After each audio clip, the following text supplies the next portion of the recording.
जो आम जनता है, हम लोग सब, वो सच जानने के लिए मीडिया की तरफ देखते हैं, लेकिन मीडिया लोगों को सच बताने से पहले अपने ऊपर बैठे मालिकों की तरफ देखती है।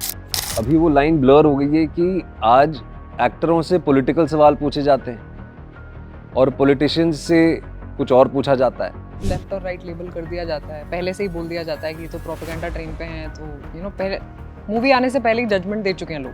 सब कहीं ना कहीं ये कुरेद के जानना चाह रहे थे कि अभी महाराष्ट्र इलेक्शंस आ रहे हैं, आपने बहुत ही चतुराई से वो डेट 15 नवंबर की चुनी है। इस देश में पूरे साल इलेक्शन चल रहे होते हैं यार। आज भी अगर आप देखेंगे, हमारे अंदर अंग्रेजी को लेके एक कॉलोनियल माइंडसेट है, और सिर्फ जर्नलिज्म में ही नहीं, आप किसी कॉर्पोरेट जॉब में भी चली जाएंगी या नॉर्मल सोसाइटी में भी अगर आप देखेंगी, अगर आप अंग्रेजी नहीं अच्छे से बोलती हैं तो 5 स्टार वाले होटल वाले आपको एक शक की निगाहों से देखेंगे। हमारी खुद की भाषा पे हमें गर्व क्यों नहीं? हम जानते हैं how proud the French are. वो अपनी भाषा को लेके कितने प्राउड फील करते हैं, और उनको तो मतलब लगता है कि आप फ्रेंच में बोलो, आप यहाँ आए हो तो you should speak in French. तो वैसे ही हमें, मतलब हम तो संस्कृत भूल ही गए हैं, शुद्ध हिंदी पे आ गए हैं अब कि अब चलो शुद्ध हिंदी तक तो हमें समझ होनी चाहिए, वो भी नहीं है। So it's very sad. So an independent woman is not necessarily somebody जो बाहर जाके काम करे और वो इंडिपेंडेंट है, ऐसा नहीं है। स्ट्रगल तो खैर काफी रहा। शिल्पा शेट्टी भी आपकी एक दोस्त थी ना? शिल्पा शेट्टी, यस, मेरे, ये आप जानते हैं उन्हें इसीलिए आप पूछ रहे हैं। शिल्पा शेट्टी को छेड़ा है विक्रांत मैसी, ये हेडलाइन बन सकती है, ठीक है? कि अपने बारे में एक फेक न्यूज स्प्रेड करनी है। मैं शाहरुख खान सर के साथ एक मूवी कर रही हूँ, बिकॉज रिद्धि इंटरनेशनली कुछ काम कर रही है, उसको ऑस्कर मिलने वाला है। मेरा भी रिद्धि जैसा ही है कुछ कि विक्रांत मार्टिन स्कोरसेज़ी के साथ काम कर रहा है। अरे बस, I'll see you on set, yeah, Vikrant. Yeah, I'll see you on set, yeah, I'll see you. तो जब ये सच हो जाएगा तो विल से कि सबसे पहला इंटरव्यू हमने किया। अरे वाह।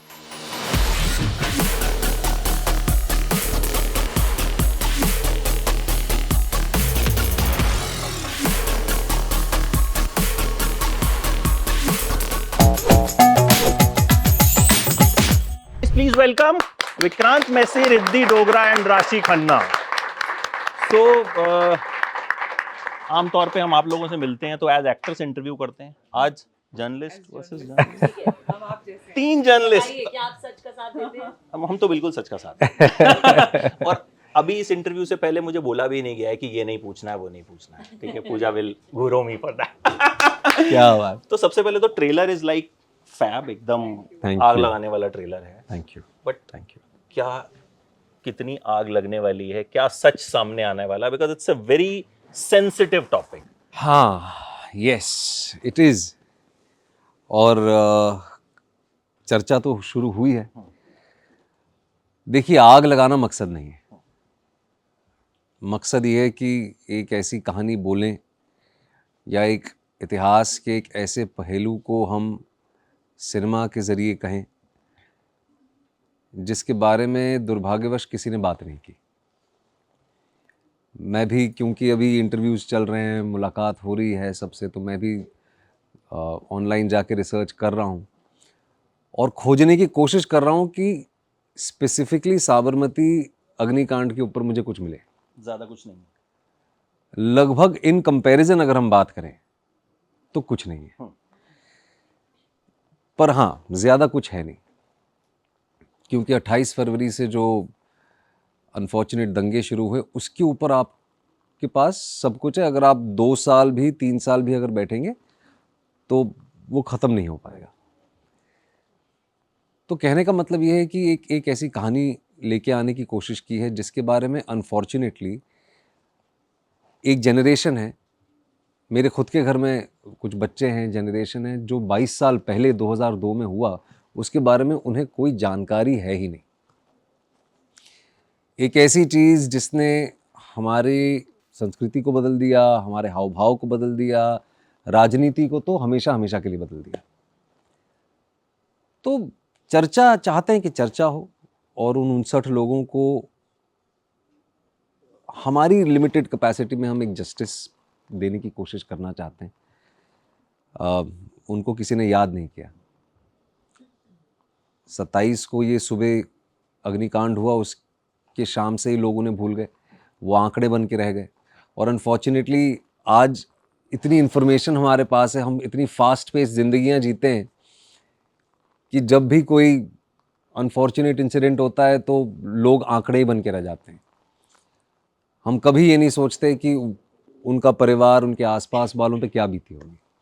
तो यही एक चर्चा है। और मोस्ट इम्पॉर्टेंटली, लास्टली, मीडिया, हमारी मीडिया का क्या योगदान था, उनकी क्या प्रतिक्रिया थी, उन्होंने किस तरह से, और ये मैं पूरी मीडिया की बात नहीं कर रहा हूँ, and I will be very honest about this thing, but कुछ ऐसे तत्व थे, कुछ ऐसे बड़े बड़े मीडिया हाउसेस थे जिन्होंने दिन या हफ्ते नहीं, सालों साल ये पहल की कि उस अग्निकांड को एक हादसे के तौर पे दिखाया जाए, एक एक्सीडेंट के तौर पे दिखाया जाए।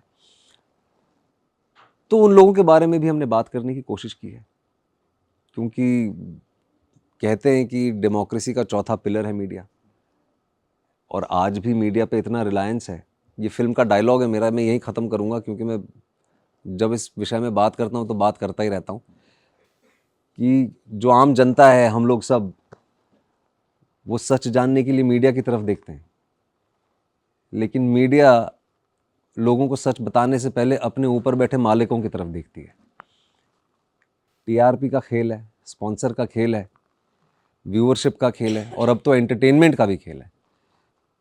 तो बस यही है, पूरे खेल की बात करते खेल हैं की आपकी। बात मुझे 12th फेल में एक डायलॉग था, इसमें था कि तू झूठ अच्छा बोलता है, रिपोर्टर क्यों नहीं बन जाता। बिल्कुल।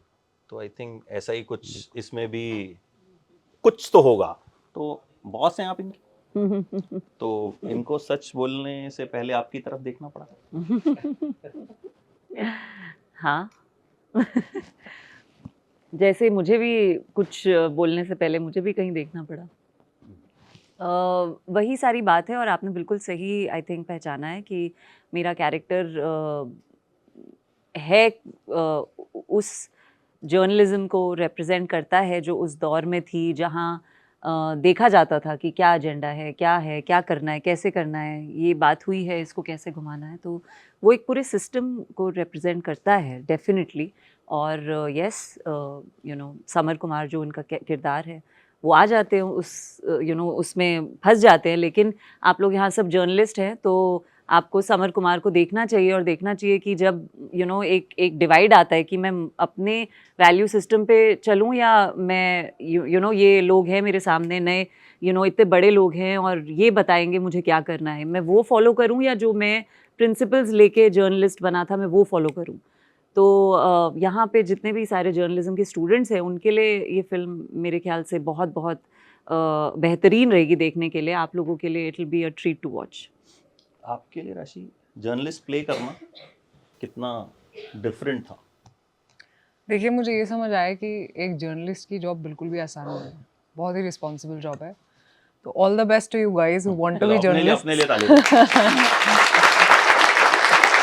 बहुत बहुत ज़्यादा रिस्पॉन्सिबिलिटी का काम है, एंड आई थिंक मेरा जो किरदार है वो वैसे ही कॉलेज से निकलती है। सपने उसके बड़े बड़े हैं कि इंग्लिश चैनल में काम करूँगी, इंग्लिश में ही काम करो। हाँ, इंग्लिश चैनल में काम करूँगी, क्योंकि हम अपनी मूवी के थ्रू इंग्लिश और हिंदी की डिवाइड भी दिखा रहे हैं। वो और डिस्पैरिटी कैसे- भी हम वो दिखा रहे हाँ, हैं। वो बहुत है, हम उस पे भी आएंगे। वो बहुत है जी। तो वो जो डिस्पैरिटी है वो through my character you will see, क्योंकि मैं इंग्लिश जर्नलिज्म में जाना चाहती हूँ कि ऑब्वियसली बिकॉज हम सोचते हैं कि वो ज़्यादा बड़ा है, हमारी रीच ज़्यादा होगी, या जो भी मेरा माइंडसेट है उस फिल्म में मैं कैसे डिसइल्यूजन हो जाती हूँ। और मेरी बॉस है ये, तो मैं भी इनको देखती हूँ चीज़ें करने से पहले। And as Riddhi has been saying that she represents a system, तो वो सिस्टम आपको बताता है कि आप कैसे जर्नलिस्ट बनो। अब वो आपकी चॉइस है कि आप वैसा बनना चाहते हैं या आप एक अपनी राह लेना चाहते हैं। I was also very inspired by the way Vikrant character's been written, क्योंकि वो सिर्फ सच का साथ देते हैं। तो मेरा जो किरदार है वो इन दोनों के बीच में है कि क्या मैं इस तरफ जाती हूँ या मैं उस तरफ जाती हूँ। वो जब आप मूवी देखेंगे तो आपको समझ आएगा। और I am very happy that I played this, and some of the journalist have said कि हम आपका किरदार देख के we relate to it, and that's what I want. I want these kids to watch the film and decide what path they want to take in their life, because मैंने पहले भी कहा है कि journalists के हाथ में भी ये होता है कि they can influence an entire generation with the news that they decide to share. तो धीरे धीरे जैसे आगे बढ़ेंगे, आई होप आप हमेशा सच का साथ दें। बहुत मुश्किल होता है, क्योंकि कभी कभी सक्सेस पाने के लिए आप सच्चाई को पीछे छोड़ देते हैं आगे बढ़ने के लिए। don't do that because we really need honest journalists in our country. एक जैसे विक्रांत ने भी कहा कि इस पे इंफॉर्मेशन बड़ी कम है। अब आप सब ऑनेस्टली बताना, यहाँ आने से पहले जब पता था कि ये लोग आ रहे हैं हम फिल्म, उससे पहले किसको इस हादसे के बारे में पता था? हाथ उठाना ऑनेस्टली एकदम। दैट इज योर ऑडियंस, मतलब इसीलिए बना रहे हैं ना, पता ही नहीं है, इसीलिए बनाई गई है ये फिल्म। आप ये अगर आंकड़ों की अगर हम बात करें, this is not even 15% of the audience. 15 मुझे तो 5% भी नहीं लगा कि मतलब 5% फिर भी अगर को हम पता है, पीछे अगर कुछ है जो दिख नहीं रहे हाथ, वो बेनिफिट ऑफ डाउट भी अगर हम दें, कुछ ने तो ऐसे ही हाथ उठा दिया होगा कि विल साउंड स्टूपिड, तो चलो ठीक है हाथ तो उठाए, जैसे हम क्लास में नहीं उठा देते हैं, हमको पता मैम हमसे पूछने वाली नहीं। और क्वेश्चन शुरू करते हैं। आपकी गलती भी नहीं है, क्योंकि ये 2 दशक पहले हुआ है। मैं खुद मुंबई शहर का रहने वाला हूँ, मैं खुद वहाँ पला बड़ा हूँ। गुजरात में हुआ, अखबारों और न्यूज़ के जरिए हमें पता चला, लेकिन हमारी रोज़मर्रा की ज़िंदगी चलती रही। तो बड़े शहरों में रहने वालों को तो अनफॉर्चुनेटली आधी चीज़ें पता ही नहीं चलती, क्योंकि वो अपने इंस्टाग्राम में या अपने सोशल मीडिया पे या पैसे कमाने में या इन तमाम चीज़ों में, वो पहिया उनका चक्का चलता रहता है, उसमें व्यस्त रहते हैं वो। But I mean that is the unfortunate reality ना। होप कि इससे जो सच है वो पता चले, बिकॉज लाइक आप तीनों लोगों ने ये बोला कि जर्नलिस्ट शुड स्पीक ट्रुथ, सच सामने आना चाहिए, एंड वी ऑल्सो होप कि ये फिल्म जो है वो सच बताए, ताकि क्योंकि ये जिन लोगों को पता नहीं है उनके लिए यही फिल्म डॉक्यूमेंट होगी। सी ये सच They're बता not रही है going- जर्नलिज्म के पॉइंट ऑफ व्यू से, ये आपको रिपोर्टिंग का सच बता रही है, ये आपको रिपोर्टिंग के पर्सपेक्टिव्स दिखा रही है। तो ऐसा नहीं है कि हम इस जो दुर्घटना हुई थी उसका सच तो ऑफ कोर्स है ही, क्योंकि सच सच ही रहता है, लेकिन ये जर्नलिस्टिक पॉइंट ऑफ व्यू से कहानी बताई गई है कि रिपोर्टिंग कैसे हुई थी। और इससे आपको ये भी पता चलेगा कि ऐसे जब इंसिडेंट्स होते हैं तो रिपोर्टिंग कैसी होती है। It's like I said, system है पूरा। तो वो सिर्फ इस एक इंसिडेंट को लेके नहीं है, इससे आपको पता चलेगा कि हवा कैसी होती है और कैसी चलती है। चलिए let's start with the questions. Mansi. Hello, hi, मेरा नाम मानसी है। तो मेरा आप तीनों से सवाल है कि इस फिल्म को शूट करते वक्त आपको चैलेंजेस क्या फेस करने पड़े? I think विक्रांत के DM भर गए थे थ्रेट्स से, उन्होंने कहा it was not an easy decision for any of us to sign this film. I think Vikrant should tell us. आपने कैलकुलेट की? यार मतलब कैलकुलेट तो नहीं की, बट है अच्छा खासा नंबर है, क्योंकि जो भी नेसेसरी स्टेप्स रहते हैं साइबर पुलिस के साथ कम्युनिकेशन में, तो आपको कुछ मैसेजेस वहाँ प्रोवाइड करने होते हैं। तो आप कह सकते हैं कि काफ़ी नंबर काफ़ी है,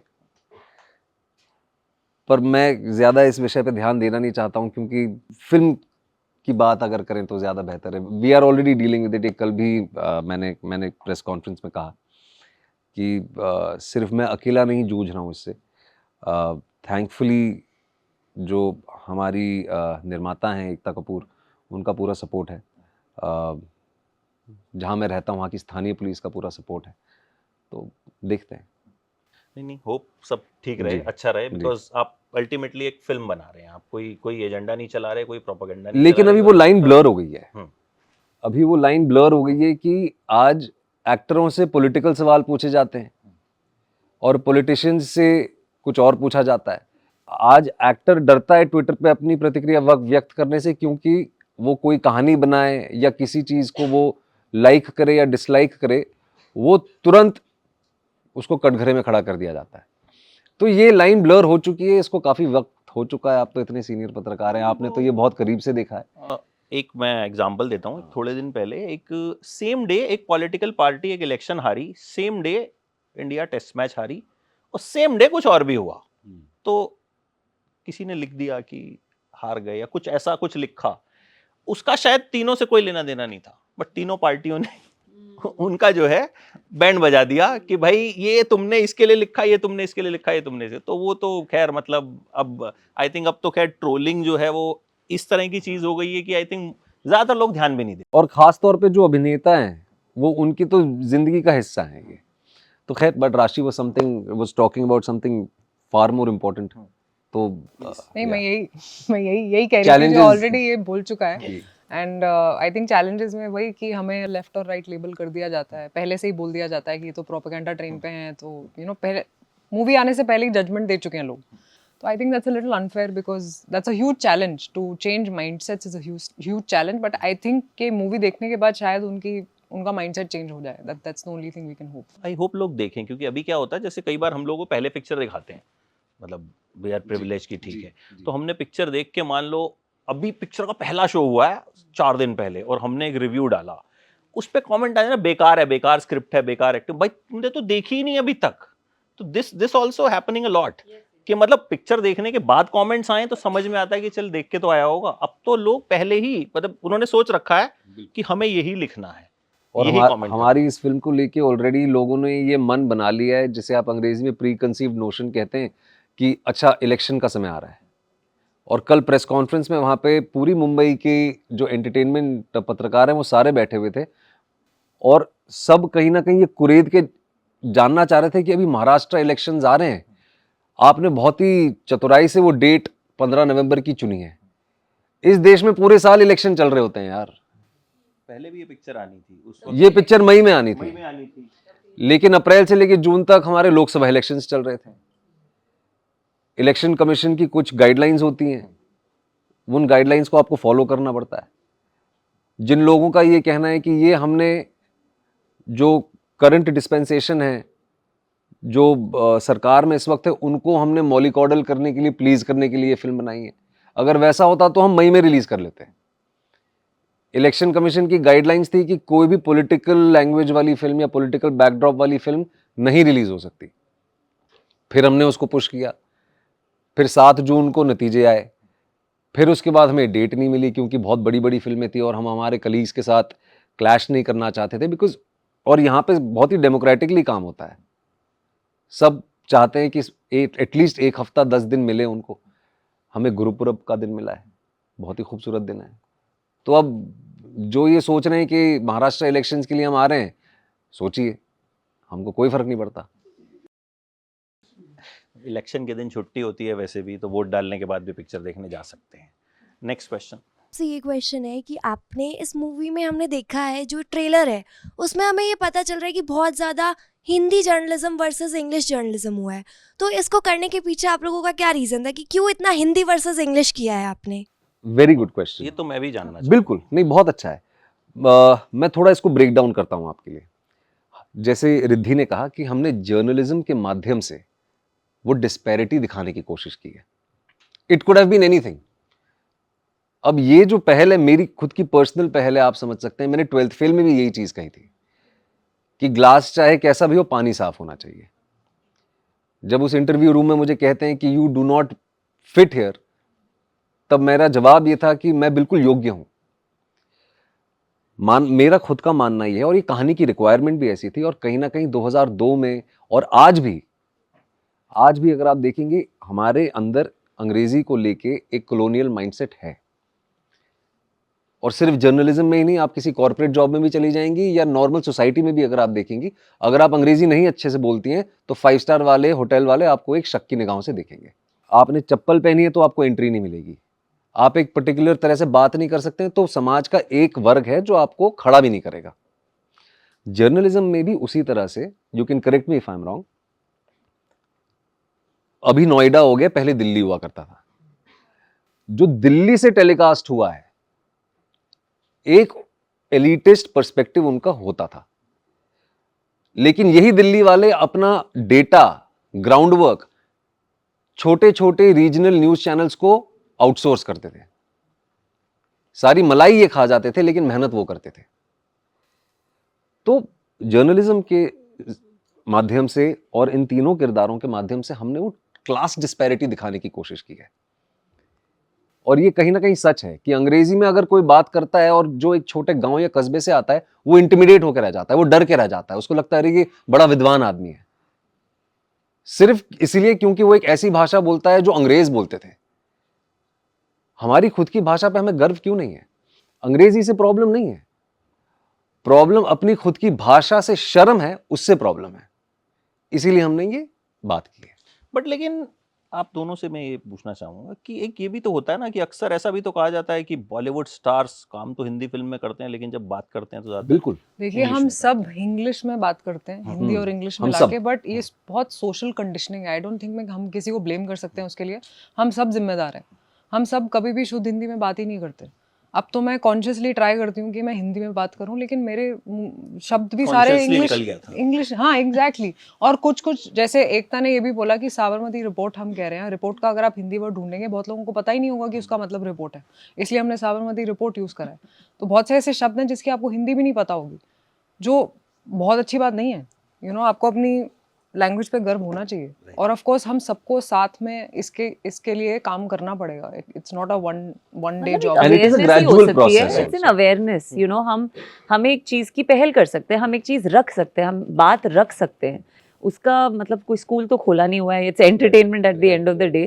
तो बता सकते हैं आप कि देखो ये हो रहा है। जैसे हम ये कॉन्वर्जेशन भी कर रहे हैं कि English speaking and Hindi speaking, ये बहुत है अपने में ही, क्योंकि ये सब जो है यहाँ पे कि इनका, मैं कल ही किसी से बात कर रही थी कि कोई छोटे शहर से बड़े शहर आता है, उनका आधा कॉन्फिडेंस ही गिर जाता है क्योंकि वो इंग्लिश नहीं बोल पाते। तो उनके लिए कितना बड़ा लॉस हुआ। उनमें क्या टैलेंट होगा, क्या स्किल सेट होगा, वो बता ही नहीं पा रहे हैं क्योंकि अंग्रेजी में बात नहीं कर सकते, या फिर कर भी रहे हैं तो टूटी फूटी अंग्रेजी में बात कर रहे हैं। So that needs to change, कि जो भी आपकी भाषा है उसमें गर्व होना चाहिए। हम जानते हैं how proud the French are. वो अपनी भाषा को लेके कितने प्राउड फील करते हैं, और उनको तो मतलब लगता है कि आप फ्रेंच में बोलो, आप यहाँ आए हो तो you should speak in French. तो वैसे ही हमें, मतलब हम तो संस्कृत भूल ही गए हैं, शुद्ध हिंदी पे आ गए हैं अब, कि अब चलो शुद्ध हिंदी तक तो हमें समझ होनी चाहिए, वो भी नहीं है। So it's very sad. और ये कहीं और व्यक्तिगत तौर पे भी मैं इन दोनों को जानता हूँ। मैं खुद अपनी भी बात कर रहा हूँ और मेरे आसपास के भी बहुत लोग हैं। कहीं भी ये मानना नहीं है कि अंग्रेजी बुरी है, क्योंकि प्रैग्मेटिकली अगर देखा जाए, अगर ग्रास रूट लेवल की अगर आप बात करें, तो it is the only global common language which connects people. वो जानना भी जरूरी है, क्योंकि अंतर्राष्ट्रीय स्तर पे अगर आप अपनी बात व्यक्त करना चाहते हैं या एक स्टैंडिंग लेना चाहते हैं तो वो जरूरी है। पर जैसे मैंने कहा कि दिक्कत ये नहीं है कि आप अंग्रेजी बोलें, दिक्कत ये है कि आपको अपनी खुद की भाषा, हिंदी हो या कोई भी रीजनल लैंग्वेज हो, उससे जब शर्म आए, और जब आप अपने आप को किसी अंग्रेजी बोलने वाले से या किसी अमीर आदमी से कम समझें या बड़े शहर वाले से कम समझें, वो दिक्कत है। एंड आई होप इस फिल्म के बाद कुछ चीजें चेंज हों। आई रियली वांट, जर्नलिज्म में तो हो कम से कम। या आई होप, हाँ, आई क्योंकि होप। वो यहाँ भी वो डिस्पैरिटी है। इंग्लिश जर्नलिस्ट दे कंसीडर देमसेल्व्स सुपीरियर, कि यार हम तो मतलब इंग्लिश वाले हैं, ये तो हिंदी वाले हैं। ये होता है। मैं 1 मिनट लेके एक चीज बताता हूं आपको। मैं 3 दिन पहले मनोज कुमार शर्मा जी के साथ था, जिनके ऊपर 12th फेल जिनकी जीवनी पे बनाई गई। यूपीएससी की अगर हम बात करें, आपको पता है यूपीएससी जो देश की सेवा के लिए लोग हैं, आईएएस बनते हैं, आईपीएस बनते हैं, फॉरेन सर्विसेज में जाते हैं, रेलवे में जाते हैं, इनकम टैक्स में जाते हैं, उनको अंग्रेजी में एग्जाम देना पड़ता है। ठीक है, जो हिंदी मीडियम वाला है, जो रीजनल वाला है, उनमें से कितने प्रतिशत लोग सिलेक्ट होते हैं आप जानते हैं? कोई जानता है? मात्र 4 से 5%। मेरे आंकड़े थोड़े ऊपर नीचे हो सकते हैं, लेकिन आप फिर भी आप समझ सकते हैं कि 10 उंगलियों में से 8 दूसरी भाषा के, और 2 लोग होते हैं जो हिंदी या किसी रीजनल लैंग्वेज से आते हैं। रीजनल लैंग्वेज की तो कोई जगह है ही नहीं एक्चुअली यहाँ पे, क्योंकि एक सीसैट एग्जाम आ गया है। वो सीसैट आपको अंग्रेजी में ही देना होता है। जो लोग गांव कस्बे जिलों में काम करने वाले हैं, जिनको अपने देश का कल्चर, लोकल लैंग्वेज से डील करना होता है, एक एक कस्बे में, एक एक जिले में लाखों लोगों से एक अफसर को डील करना पड़ता है, अब उसको आप अंग्रेजी के लिए तैयार कर रहे हैं या वो जो सेवा करना चाहता है उसके लिए तैयार करना चाहते हैं? लेकिन अभी ये चीजें बदल रही है, थिंग्स आर चेंजिंग। तो बहुत सारी चीजें हैं, बहुत कॉम्प्लिकेशंस हैं, उनको थोड़ा सिंप्लीफाई करने की हम भी एज कलाकार कोशिश करते हैं अपनी कहानियों के जरिए। Thank you so much sir. Next. Hello, मेरा नाम अनुराधा है और मेरा सवाल रिद्धि मैम आपसे है कि हमने मूवी का ट्रेलर देखा जिसमें आप हमें एक स्ट्रॉन्ग इंडिपेंडेंट वुमेन के रूप में दिखी, तो आपके अकॉर्डिंग राइट डेफिनेशन क्या है इसकी? स्ट्रॉन्ग इंडिपेंडेंट वुमेन की राइट डेफिनेशन, आई थिंक मतलब बहुत ब्रॉड है ये तो सवाल, लेकिन मैं कहूँगी कि एक कोई भी लड़की या औरत जो जो भी वो करना चाहे वो करने की फ्रीडम रखे। चाहे आपकी चॉइस हो कि आप शादी करके घर बसाना चाहती हैं और बच्चों को रेस करना चाहती है और अच्छी फैमिली बनाना चाहती है, उसकी चॉइस आपके पास हो, या वो चॉइस हो कि मैं पढ़ना चाहती हूँ, मैं काम करना चाहती हूँ, मैं काम के साथ so I think the freedom of choice, चाहे वो चॉइस कोई भी हो। So an independent woman is not necessarily somebody जो बाहर जाके काम करे और वो इंडिपेंडेंट है, ऐसा नहीं है। क्योंकि मुझे बहुत रिस्पेक्ट है हाउस वाइफ्स के लिए जो हु रेज चिल्ड्रन, जो सिर्फ वो करती हैं और अपनी पूरी लाइफ डिवोट करती हैं उसके लिए, और सैक्रिफाइसेस भी करती हैं। So I feel like the freedom of choice, and also one more thing I would say is financial independence, वो बहुत ज़रूरी है। फाइनेंशियली आपको खुद पे ही निर्भर रहना चाहिए, किसी और पे नहीं, और ना ही आपको सोचना चाहिए शादी के बाद ये होगा या मैं अब ये करूँगी बाद में नहीं। फाइनेंशियल इंडिपेंडेंस हर लड़की को अपने लिए रखनी ही चाहिए। That's it. Great. I think very well said. I think जितनी गर्ल्स हैं they'll agree to this. I think Sandy का एक सवाल है, वो उसने कहा था मेरा नाम सैंडी लीजिएगा, थोड़ा कूल लगता है। हेलो सर, मैं सैंडी। हाय सर, मेरा सवाल था कि आजकल के एक्टर्स जितने भी हैं, काफ़ी फेमस एक्टर्स ऑब्वियसली, आप लोग कई बार ऐसे काम होते हैं कि जो आप करना नहीं चाहते, रोल्स आप प्ले नहीं करना चाहते, पैसों के लिए आपको करने पड़ते हैं। तो क्या सर कभी आपने भी ऐसा रोल प्ले करा, कभी आपने भी ऐसा काम करा है? और ये करना पड़ता है, और ये मेरे ख्याल से सिर्फ एक्टर ही नहीं, हम सब ने कहीं ना कहीं अपने जीवन में वो काम किया है जो हमें शायद नहीं करना है पर करना पड़ रहा है। मैंने एक कॉफ़ी शॉप में वेटर का भी काम किया है 8 महीने, क्योंकि उस वक्त वो पैसे, वो 1800 रुपये मेरे लिए बहुत मायने रखते थे, जिससे 440 रुपये का मैं ट्रेन का पास बना लेता था। आप समझो मेरा मतलब 600 रुपये पर मंथ मेरे कॉलेज की फ़ीस होती थी, मेरे छोटे मोटे दूसरे खर्चे होते थे, तभी प्रीपेड मोबाइल का रिचार्ज भी कराना होता था। तो हर इंसान अपने जीवन में, अगर आप अपने घर में अगर बड़ों से पूछेंगे तो हर इंसान ने कभी ना कभी अपने जीवन में एक ऐसा वक्त बिताया है या देखा है या जिया है जहाँ पे अपने मन से परे जाके आपको अपना किचन संभालने के लिए, अपने तन पे कपड़ा डालने के लिए वो काम करना पड़ता है। आज चीज़ें अलग हैं, आज थोड़ी बहुत अपने मन की कर लेते हैं, लेकिन बहुत ही प्रैक्टिकल बात अगर कहें, रोटी कपड़ा मकान, ये हम सब की बेसिक रिक्वायरमेंट्स हैं। कल को अगर ये प्रिविलेज जो है आज मेरे पास वो चला जाएगा, तो कल को शायद मुझे अगर टीवी पे वापस जाना पड़े, या मुझे नुक्कड़ नाटक करना पड़े, या मुझे कोई नौकरी करनी पड़े अपने आप को और अपने परिवार को सुरक्षित रखने के लिए, मैं वो भी करूँगा। तो ये तो लाइफ है, ये करना पड़ता है, ये सभी करते हैं मेरे ख्याल से, और मैंने भी किया है। ग्रेट जी, मतलब स्ट्रगल तो खैर काफी रहा है। शिल्पा शेट्टी भी आपकी एक दोस्त थी ना? शिल्पा शेट्टी, यस, बट वो वाली शिल्पा शेट्टी नहीं। हाँ, मेरे, ये आप जानते हैं उन्हें, इसीलिए आप पूछ रहे हैं। सो आप बताइए। मेरी एक क्लास फ्रेंड है जिनका नाम शिल्पा शेट्टी है, और शिल्पा शेट्टी एक्ट्रेस भी है एक, तो उनको काफी छेड़ा जाता था स्कूल में। तो शिल्पा शेट्टी को छेड़ा है विक्रांत मैसी ने, ये हेडलाइन बन सकती है, ठीक है, और उसमें कुछ गलत नहीं होगा। Mahapara, she's from our website team, she also want to ask something. नमस्ते, नमस्ते, हाय। नमस्ते, हाय, हेलो। तो मेरा क्वेश्चन आपसे है विक्रांत, कि 12th फेल के बाद से आपका क्या परसेप्शन चेंज हुआ है बिफोर पिकिंग एनी रोल? देखिए, चेंज हुआ है, पर कहीं ना कहीं कोशिश ये है कि कुछ चेंज ना भी हो। मैं ये इसीलिए कह रहा हूँ क्योंकि मैं 12th फेल की सक्सेस को, या मिर्ज़ापुर हो, या 12th फेल हो, या सेक्टर 36 हो, मैं उन चीज़ों के सक्सेस की वजह से जो मेरी अप्रोच है वो चेंज नहीं करना चाहता, क्योंकि उन चीज़ों को मैंने, जो मेरी अप्रोच थी, जो मेरा माइंडसेट था, उसी को मेंटेन करना चाहता हूं, क्योंकि ये सारी फिल्में, ये सारी कहानियां मेरे पास उसी माइंडसेट से आई हैं। आज 4 लोग ज़्यादा जानते हैं, 4 सेल्फियां ज़्यादा खिंचाते हैं, पर मैं अगर अप्रोच अपनी बदल दूंगा तो वो मेरे लिए शायद डेट्रीमेंटल होगा। मैं बड़ा क्लासिकल माइंडसेट वाला आदमी हूँ, कन्वेंशनल आप कह सकते हैं। मैं राहुल द्रविड़ का बहुत बड़ा फ़ैन हूँ, और उनके जीवन से मैं बहुत ही ज़्यादा प्रेरित हूँ। तो कोशिश ये है कि बहुत ज़्यादा चेंजेस ना हो, क्योंकि मेरा फाउंडेशन जो है, मेरी वो माइंडसेट ही मेरा फाउंडेशन है. तो सक्सेस और फेलियर के not sort of dictate the way I approach my life. राशि, आप शायद आईएएस बनना चाहते थे जी. तो 12th फेल टाइप कहानी आपके साथ कुछ नहीं हुई? मनोज नहीं मिला आपको कोई इंस्पायर करने के लिए, जैसे देखिए, मनोज जब- को श्रद्धा मिली थी? नहीं. तभी आप यहाँ तो हर बार मनोज और श्रद्धा जरूरी नहीं है कि सही रास्ते पर मिल जाए.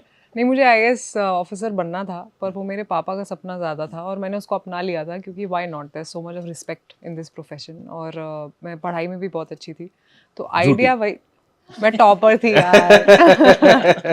कौन सी क्लास मैं में? स्कूल में टॉपर थी, कॉलेज में college कॉलेज में में। भी मैंने टॉप किया था. मैं एलएसआर से पढ़ी हुई हूँ, मैंने इंग्लिश ऑनर्स किया था. मुझे एक और सब्जेक्ट करना था ऑब्वियसली यूपीएससी की एग्जामिनेशन के लिए, लेकिन शायद भगवान के अलग प्लान्स थे और मैं एक्टर बन गई.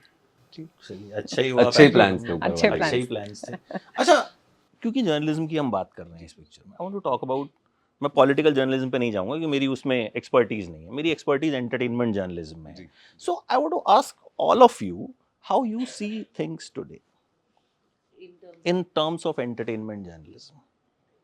कैसा लगता है आपको? मतलब I mean, how I don't are see- things going? You don't see journalism. I don't see दिखाई नहीं देता कुछ का. आई थिंक बहुत सारी चीज़ें ट्विस्ट करी जाती हैं just to make headlines. I think empathy नहीं बची है कि हमारे ऐसा लिखने से सामने वाले के दिल को चोट पहुंच सकती है. ऐसा कुछ नहीं है. उनको सिर्फ इससे मतलब है कि क्लिकबेट हो जाए हमारा. कि विक्रांत मैसी ने शिल्पा शेट्टी को छेड़ा, जी, ऐसी हेडलाइन. तो ऐसी हेडलाइन बन जाए. देखिए, जो हर्ट नहीं करती वो तो ठीक है, बट कुछ लोग जान के ऐसा कुछ डालते हैं जो आपकी इमेज को हर्ट कर सकता है. तो वो एम्पैथी बची नहीं है, भरोसा भी नहीं बचा है. अब कोई भी आप आर्टिकल पढ़ेंगे, कोई फैक्ट चेकिंग नहीं होती है. विक्रांत ने एक जगह पे बोला था, ब्लाइंड आर्टिकल्स लिखे जाते हैं जिनसे घर भी टूटे हैं काफ़ी. तो आई थिंक थोड़ा और एम्पैथेटिक हो सकते हैं, you know, and still there can be entertainment in the way we talk, in the way we discuss things. So I think empathy बहुत ज़रूरी है overall journalism में भी, I feel. मुझे लगता है कि एक तरीके से एक्टर्स को मतलब कलाकारों को कमोडिटी की तरह ही देखते हैं. जब बैठते हैं वो एक एक्टर के सामने, तो उनको ये नहीं है कि मैं सुनूं क्या कह रहे हैं, क्योंकि पहले के इंटरव्यूज़ में मैंने देखा है कि यू नो रेखा का एक बहुत पुराना इंटरव्यू जो आज भी, सेमी ग्रेवाल वाला. उससे भी पहले अच्छा, वाला, उससे भी पहले. कि वो आज भी आता है, तो वो एक दूसरे से बात कर रहे हैं रिस्पेक्टफुली, इंटेग्रिटी के साथ. रेखा जो कह रही हैं वो सुना, मतलब फ़र्क है यू नो उस समय में और आज. क्या है कि अब कौन सी हेडलाइन निकलवाऊँ, अब क्या बोलें, अब क्या कहाँ पे स्लिप करे, ये इसका क्या मतलब था, यहाँ से मैं कुछ घुमा के कुछ और बात घुसा सकता हूँ. हम तो इतने इंटरव्यूज़ भी दे रहे हैं, उसमें भी ये सब हो रहा है कि उनको बस कहीं से लेके बात कहीं और जाना है और जो वायरल हो रही हैं चीज़ें उस पे बात करवानी है. तो ये बहुत ही बेकार सी एक पहल है, एक सोच है और तरीका है, और वो दिखाई देता है. ऐसा नहीं है कि हमें समझ नहीं आता कि क्या हो रहा है, पर हम भी कैमरा पे रिस्पेक्ट रखते हैं आपकी और बोलते नहीं हैं कि I am you know leaving this and going. लेकिन नहीं, ठीक बिल्कुल नहीं है. माहौल मेरे ख्याल से तो बिल्कुल भी ठीक नहीं है. कोई वैल्यू सिस्टम ही नहीं बचा है, और एंटरटेनमेंट है, इसीलिए तो वैल्यू सिस्टम वो एक्सेप्ट ही नहीं करते कि हमें वैल्यू सिस्टम वो क्या होता है. ये तो एंटरटेनमेंट है. नहीं, but I also want to add that people also go and watch those things. So as people, I think journalists भी वही दे रहे हैं जो वायरल हो रहा है. तो I think at don't you think कि अगर आप ऐसे प्रोफेशन में, जो हम भी बोलते हैं, तो there is a responsibility you have. एक रिस्पॉन्सिबिलिटी तो तुम्हारे पास भी तो है. तुमने डिग्री की है, तुम ऐसे घंटों घंटे ऐसे सुन रहे हो यू नो कैसे होते हैं इंटरव्यूज, क्या होता है, उसके बाद जाके आप बोलो नहीं नहीं नहीं मुझे तो आगे बढ़ना है, मुझे तो पैसे बट कमाने हैं. You know it's a circle, because कुछ जर्नलिस्ट ने ये भी बोला है कि हम चाहे ना चाहें, हमारे ऊपर वाले जो बैठे हैं वो बोलते हैं कि और आप वो वहाँ भी सेंसेशनलाइज करो. नहीं आती है. वो वहाँ भी वो सही बात है. वहीं मतलब, आती है. I'll talk about my organization. So I never get any I mean instructions from be it film reviews. They said whatever you feel like. If you feel the film is good. Once I got a call from my CEO office कि तूने ये picture देखी आज? मैंने कहा हाँ sir बहुत घटिया पिक्चर है. बोले यार उसके प्रोड्यूसर मेरे साथ लाइन पे. He was on the line. तो मैंने कहा सर पिक्चर तो आपने खराब ही बनाई है. तो बोले यार कुछ हो सकता है इसमें. मैंने कहा सर अब तो कुछ नहीं हो सकता, तो डिटेल्ड रिव्यू बचा है अभी. तो कहते यार देख लो अगर हम उसको रोक सकते हैं तो I never get these things, बल्कि दे आर प्राउड कि इफ दे गेट 10 calls, नहीं, then you're Then we working with the need right people people. like this. Working with the right Then you're people. working also, you've surrounded yourself with the right people then. तो हमारे साथ तो ये हो जाता है कई बार कि मान लो मैंने पिक्चर देखी, मुझे अच्छी नहीं लगी, मेरे बॉस को अच्छी लगी, दिन दिल से कि यार ये इसको तुमने ऐसा क्यों दिया था या क्या, मतलब वी डिस्कस दीज थिंग्स कि ऐसा क्या था। अच्छा, कंपटीशन भी है ना अभी, और ये कंपटीशन का खेल हो गया है अभी। आज कितने ऐसे एक्टर्स हैं जिनको एक्टिंग के बिना पे नहीं, उनकी इंस्टाग्राम फॉलोइंग के बिना पे हायर किया जाता है। तो ये सच है। तो पूरा जो इकोसिस्टम है वो इकोसिस्टम चेंज हो गया है। तो उसी तरह से जर्नलिज्म में भी अगर हम सिर्फ एंटरटेनमेंट, जो एक जर्नलिज्म का सबसेक्शन है, अगर उसकी हम बात करें, मुझे एक चीज़ जो खास तौर पे ऑन ग्राउंड जर्नलिस्ट्स होते हैं, अनफॉर्चुनेटली, और ये मैं किसी तरह से वो नहीं कर रहा हूँ कि क्लास डिवाइड नहीं कर रहा हूँ, चाहे वो क्राइम हो, चाहे वो इन्वेस्टिगेटिव हो, या चाहे वो दूसरे सबसेक्शंस हो जर्नलिज्म के, वहाँ पे आपको एक बेसिक एजुकेशन की ज़रूरत होती है। आप जामिया से या कहीं से या किसी प्राइवेट इंस्टीट्यूट से आपको पढ़ के आना होता है, आपको एथिक्स समझने होते हैं। यहाँ ऐसा कुछ नहीं है। तो यहाँ पे जो आपके पापराजीज हैं या जो आपके बीट एंटरटेनमेंट जर्नलिस्ट हैं, उनको सिर्फ अपना एक एसोसिएशन का कार्ड बनाना होता है, उनको कोई एथिक्स पे ट्रेनिंग नहीं होती। तो इसीलिए वो लोग जो हैं वो सारी चीज़ें करते हैं जो शायद उनको खुद को पढ़ने में या देखने में मज़ा आता है। तो वो है, फ़र्क है वो थोड़ा सा। Last question. Hello, everybody. My name is Jasleen. Vikrant sir, specifically, I really admire your work and choice of films. My question is, at the start of your career, obviously, you get some roles, आप एक अच्छा character play करते हैं, high paying job है, उसके बाद में आपको उतने काम नहीं मिलते हैं, but you still have to keep working to make the ends meet. उसमें to keep going, how do you get that patience? वो पेशेंस कैसे आता है, आप क्या करते हैं? Like to keep going is really difficult at that time, क्योंकि बाकी चीज़ें नहीं हो पा रही होती हैं। Wow, this is a very loaded question. I will try keeping it brief. Patience ही तो है हमारी, yeah we get paid for patience. Yeah even as actors, actually if you see, we get paid for patience only. 12 घंटे की shift में हम shoot सिर्फ 4-4.5 घंटा करते हैं, बाकी 8 घंटे लाइटिंग ही चल रही होती है और हम वेट ही कर रहे होते हैं। I personally have experience. I come from a production house. I used So to you work. know how it is, right? Absolutely. So you really have to be focused. But when it comes to life, see, in my case, at the cost of sounding borderline arrogant, क्योंकि बहुत लोगों को मैं arrogant भी लगता हूँ, I have always, I'm a very self-assured person. तो जब मैं टीवी में भी था, मुझे इतना ज़रूर पता था कि उन ABC लोगों की तरह मैं टीवी में बहुत ज़्यादा पॉपुलर नहीं हूँ, पर मुझे पता है कि जो मुझे देख रहे हैं वो मेरे काम को देख रहे हैं। तो मैंने ना सिर्फ काम पे फोकस किया, और हमेशा, और उन लोगों को भी मैंने देखा, ऑब्जर्व किया, जिनके काम से मैं प्रभावित था। उनके एब्स से या उनके बालों से मैं प्रभावित नहीं था, क्योंकि एब्स चले जाएंगे, बाल भी झड़ जाएंगे, काम रहेगा। तो आर्काइवल वैल्यू जो आर्ट में होती है, आज कोई भी आर्ट, पेंटिंग या किताब, अगर हम पेंटिंग की बात करें, वो 200-300 साल वो जिन्होंने बनाई थी वो चले गए, पर उसकी वैल्यू वक्त दर वक्त बढ़ती गई। वो किताब जो किसी ने 19वीं सदी में लिखी, वो आज भी स्कूलों में, कॉलेजों में पढ़ाई इसीलिए जा रही है क्योंकि उसकी एक आर्काइवल वैल्यू है, वो टाइमलेस होता है।